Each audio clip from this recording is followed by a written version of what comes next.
Assalamualaikum warahmatullahi wabarakatuh. Kami dari kelompok 1 ingin menjelaskan mengenai gempa bumi. Yang pertama mengenai pengertian gempa bumi. Apa itu gempa bumi? Gempa bumi adalah peristiwa bergetarnya bumi akibat pelepasan energi di dalam bumi secara tiba-tiba yang ditandai dengan patahnya lapisan batuan pada kerak bumi. Akumulasi energi penyebab terjadinya gempa bumi dihasilkan dari pergerakan lempeng-lempeng tektonik. Energi yang dihasilkan dipancarkan ke segala arah berupa gelombang gempa bumi, sehingga efeknya dapat dirasakan sampai ke permukaan bumi. Gempa bumi juga dapat diakibatkan aktivitas gunung berapi, tanah longsor, dan meteor yang menumbuk bumi. Menurut teori lempeng tektonik, kerak bumi terpecah-pecah menjadi beberapa bagian yang disebut lempeng. Lempeng-lempeng tersebut bergerak dengan arah dan kecepatan yang berbeda. Pergerakan lempeng ini disebabkan oleh arus konveksi. Lapisan atas bumi terdiri dari litosfer dan astenosfer.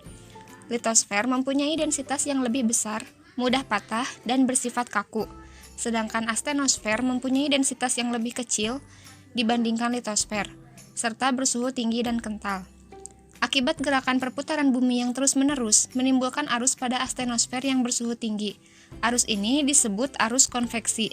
Arus konveksi ini bergerak dari tekanan tinggi ke tempat yang bertekanan rendah. Gerakan astenosfer akan menggerakkan litosfer yang mengapung di atasnya. Akibatnya, litosfer yang berupa lempeng-lempeng akan bergerak. Selanjutnya, jenis-jenis gempa bumi berdasarkan penyebabnya dibagi menjadi 5. Yang pertama, gempa bumi tektonik. Gempa ini diakibatkan oleh adanya pergeseran kerak bumi atau lempeng bumi. Gempa bumi ini memiliki variasi getaran yang berbeda-beda yang digambarkan dalam skala tertentu. Nah, semakin besar skalanya, maka semakin besar energi yang dilepaskan. Yang kedua yaitu gempa bumi vulkanik. Gempa ini diakibatkan oleh aktivitas gunung berapi atau pergerakan magma di dalamnya. Yang ketiga yaitu gempa bumi terban atau gempa bumi runtuhan. Gempa ini diakibatkan oleh aktivitas di dalam tanah seperti pertambangan, runtuhnya terowongan, dan lain sebagainya yang biasanya berlangsung di daerah kawasan pertambangan. Yang keempat yaitu gempa bumi buatan, yaitu gempa bumi yang diakibatkan oleh aktivitas manusia itu sendiri seperti kegiatan peledakan dinamit ataupun kegiatan uji coba nuklir. Yang kelima yaitu gempa bumi tumbukan, yaitu gempa bumi yang terjadi akibat peristiwa tumbukan akibat jatuhnya meteor ataupun asteroid dari luar angkasa yang jatuh ke permukaan. Nah, yang kedua berdasarkan kedalamannya dibagi menjadi 3. Yang pertama, gempa bumi dalam, yaitu gempa bumi yang hiposentrumnya berada lebih dari 300 km dari permukaan bumi. Gempa bumi ini umumnya tidak terlalu berbahaya karena jarak getarannya sangat jauh. Yang kedua yaitu gempa bumi menengah, yaitu gempa bumi yang hiposentrumnya berada di antara 60 km sampai 300 km dari permukaan bumi. Gempa bumi ini biasanya menghasilkan kerusakan ringan karena getaran yang lebih terasa dibandingkan gempa bumi dalam. Yang ketiga yaitu gempa bumi dangkal, yaitu gempa bumi yang hiposentrumnya kurang dari 60 km. Gempa bumi ini menghasilkan kerusakan yang cukup besar. Yaitu yang ketiga yaitu berdasarkan gelombang yang dibagi menjadi 2, yaitu gelombang primer. Gelombang primer itu lazim disebut sebagai gelombang longitudinal, yaitu jenis gempa dengan gelombang yang merambat ke permukaan bumi dengan sangat cepat, yaitu terjadi antara 7-14 km per sekon. Beberapa ahli mengatakan bahwa gelombang ini berasal dari hipocentrum atau perut bumi. Yang kedua yaitu gelombang sekunder. Jenis gempa ini termasuk gelombang yang merambat di permukaan bumi yang cenderung lambat dibandingkan gempa bumi gelombang primer. Selanjutnya, penyebab terjadinya gempa bumi. Nah, penyebab terjadinya gempa bumi ini bisa diakibatkan oleh pergeseran lempeng bumi. Nah, pergeseran lempeng bumi ini pun bisa diakibatkan oleh pergeseran yang saling menjauh, yang kedua saling mendekat. Di mana ketika pergeseran lempeng bumi ini saling menjauh, maka akan terbentuk lempengan baru di mana yang masanya ini lebih kecil, sehingga lempengan lama ini ketika menekan lempengan baru ini tidaklah kuat dan terjadilah gempa bumi.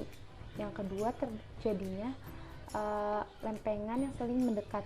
Lempengan yang saling mendekat ini mengakibatkan lempengan yang saling menumpuk dan lama-kelamaan akan terjadi gempa bumi.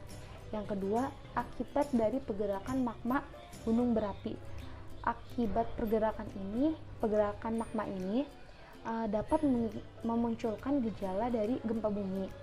Kemudian yang terakhir dari bahan peledak. Penggunaan bahan peledak ini dapat memicu timbulnya gempa bumi. Sekian dari saya.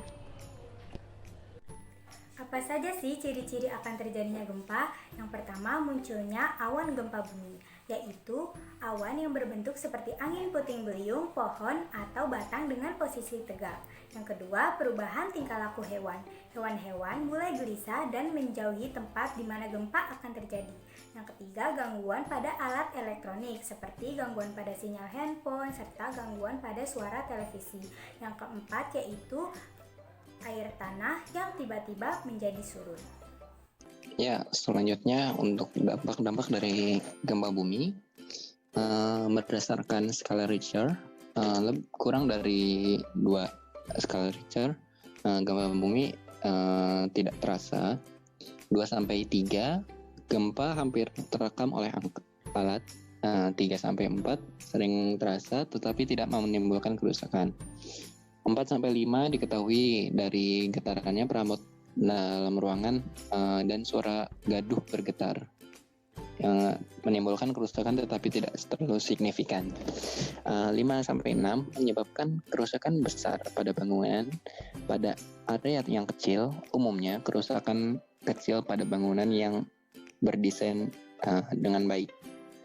6-7 dapat merusak area hingga sekitar 160 km dari sumber gempa. 7-8 dapat menyebabkan kerusakan serius dengan area lebih luas. 8-9 dapat menyebabkan kerusakan serius hingga ada area ratusan mil dari pusat gempa. 9-10 menghancurkan area ribuan mil dari pusat gempa. 10-11 terasa dan dapat menghancurkan sebuah dunia. 11-12 terasa di separuh sisi bumi. Bisa terjadi karena tumbukan meteorit raksasa. 12-13 terasa di seluruh dunia. Hanya terekam sekali pada tumbukan meteorit di semenanjung Yucatan. 65 juta tahun yang lalu yang membentuk kawah lebih dari 13 skala Richter belum pernah terekam. Untuk secara dampak secara yang kita lihat, salah satunya adalah akibat gempa bumi ini ada korban jiwa. Selanjutnya ada kerusakan berupa material, salah satunya tempat tinggal. Yang ketiga, rusaknya jalan karena gempa.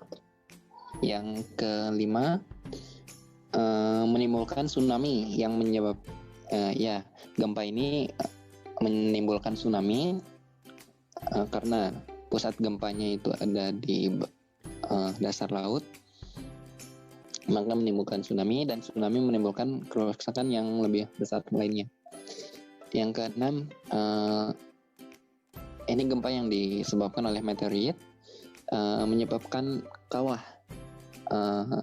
Salah satu dampak dari meteorit itu.